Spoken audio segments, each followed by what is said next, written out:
Hey you guys, welcome back for day 21 of the Do You Yoga 30-Day Yoga Challenge with me, Erin Motz.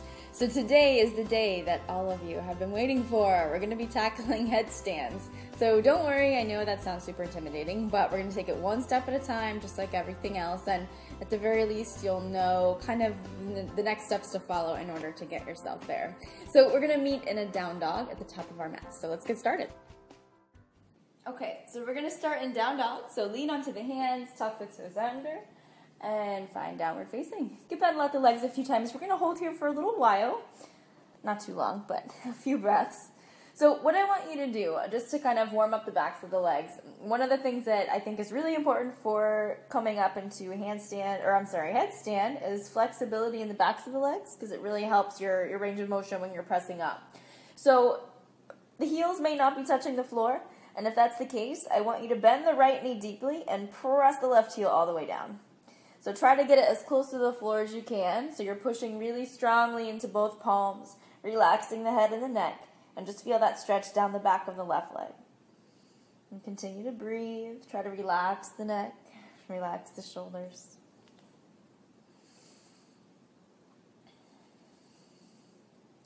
If the left heel is on the floor now, I want you to keep it there, so keep the foot flat, but put a little bend in the left knee, so you get more of a stretch in the back of the leg.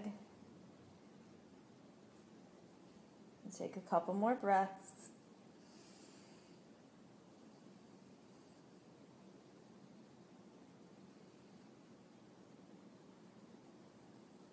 And on an inhale, come to the center. So everything's even. We're going to go to the right side. So bend the left knee deeply and press the right heel down until it touches the floor or until it gets pretty close. So if it doesn't touch the floor, that's fine. Don't worry about it.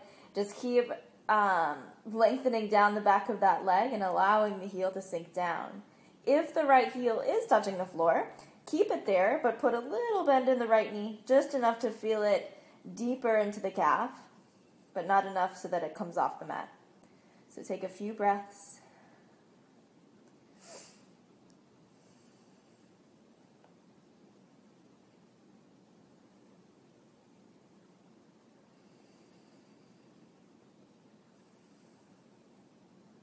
Gradually straighten both legs.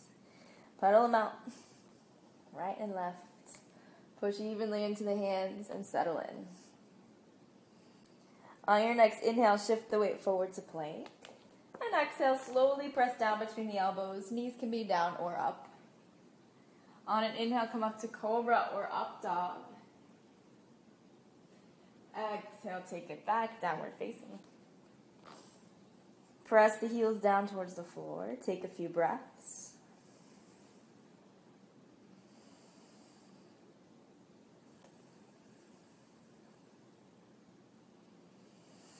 On your next breath, take the left foot all the way up to the hands. Drop the right knee down and sit the hips down. So just let the hips be really heavy. You can let the arms relax, or if you want, you can take them up overhead. Either way, let that right hip get nice and heavy. Relaxing the right leg, letting the hips drop down.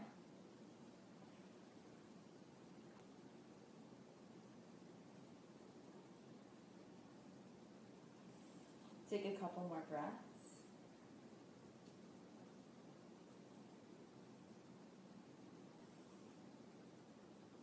And on an exhale, take both hands to the inside of the left foot.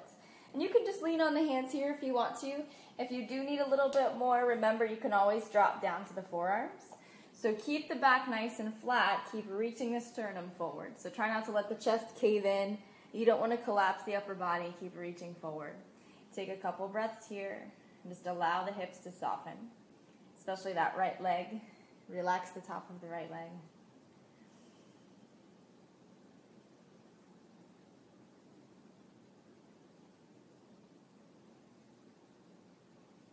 And gradually start to press into the hands. Let both hands frame that left foot, so walk the left foot back to the center and step back to down dog, lifting the tailbone high. Pedal out the legs a couple times if you want. And then go ahead and step the right foot forward as well. So the left knee drops down. You can either rest the hands on the right thigh and just lift the chest straight up, or you can stretch the arms up. Let the tailbone drop down.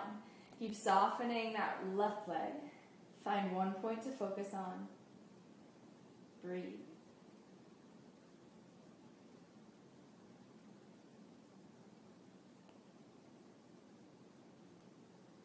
And take 2 more inhales.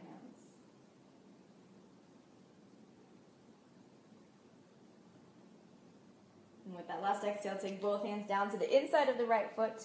So remember your options. First, make sure that right knee is over the ankle or over the toes. And you can definitely stay here, but if you want a little more, you can come down to the forearms.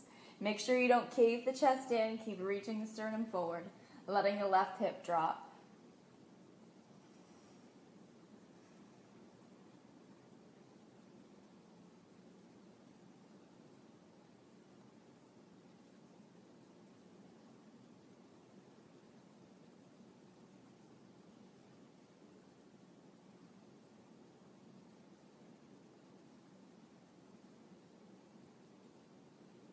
Take one more breath.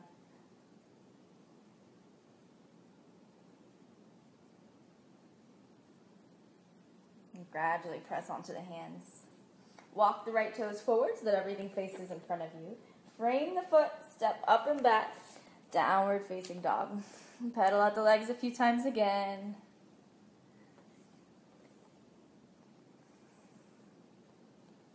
And on an inhale, come forward. Coming down to the knees, you can sit back on the heels.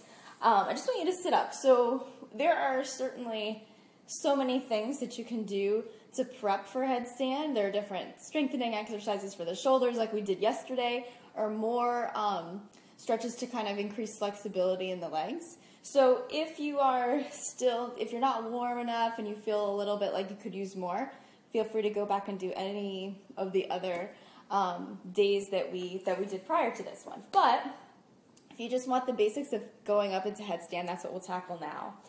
So what I would like you to do is just take a couple moments and make sure that this is something that you're comfortable with. So there's always, I'll say, a healthy level of fear if you're doing something for the first time, especially like headstand.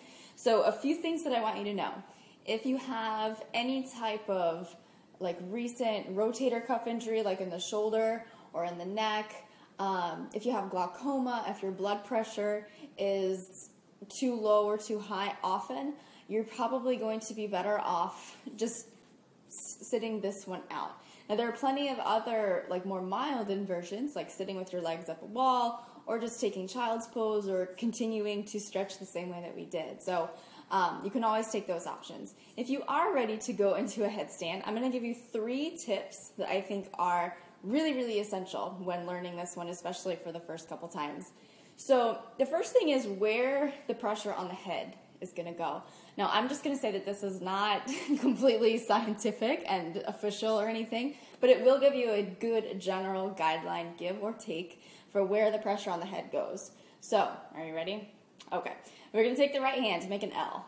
And it's already good, right? So if you make an L with the right hand, the thumb is going to come to the nose. And I want you to keep it there and then just stretch the index finger back. Now, the index finger lands probably behind your hairline, but not quite in the center of the head, right? So, like I said, give or take a little bit, that is a good indication of where the pressure is going to go. So it's going to vary for everybody. It's going to be a little bit different, maybe on that spot, maybe a little bit further back or further forward. So that's about where the pressure is going to go. The next thing that you want to keep in mind is where the elbows go. So I like to interlace my fingers so that I have this kind of a little basket here. And we'll come down. So once the fingers are interlaced, you're going to bring that area of the head down, the one that you found earlier, and then instead of just collapsing the chest forward, I know it's tempting because you want to lean on the head, but instead of just leaning on the crown of the head, I want you to push into the forearms and activate the shoulders so that the shoulder blades kind of slide down the back, so that there's very little pressure in the head. So I barely have any pressure on the crown of my head, so that's what you're looking for. So once that part is set up, you can tuck the toes under and start to walk the feet in as close as you can. So it's going to feel like you're going to tip over, kind of the point. So if your legs are pretty flexible, you can take one up, maybe just float the other up. And if you hit the wall or the door that you're in front of, that's okay.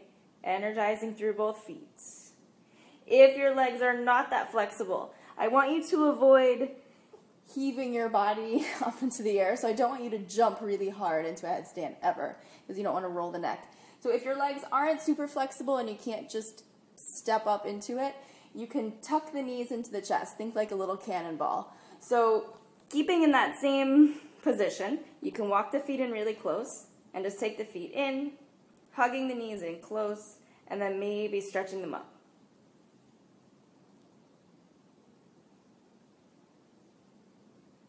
So once you step down from wherever you are, you can find child's pose. So feet together, knees wide, walk the arms out, relax the head down. So anytime you come down from an inversion, whether it's headstand or anything else, it's a really good idea just to take rest for a few moments. And you can hold your headstand for as long as you want, so don't feel like you have to come down right away.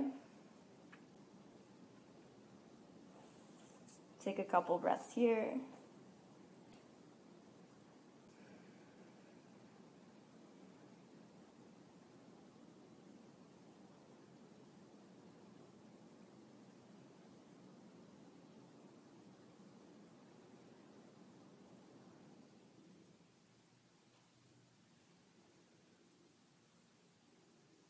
And start to slow the breath down.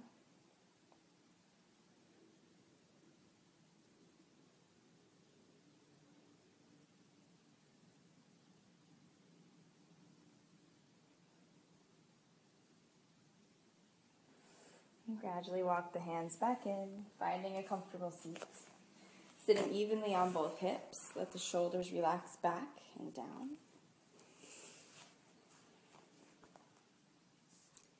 And take a few breaths where you are.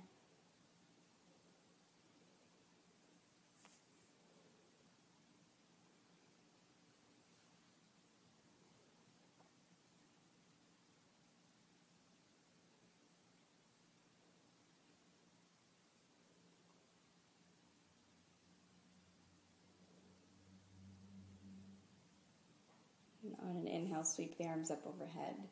Bringing the palms together, exhale the hands right down to the heart center, sealing in your practice.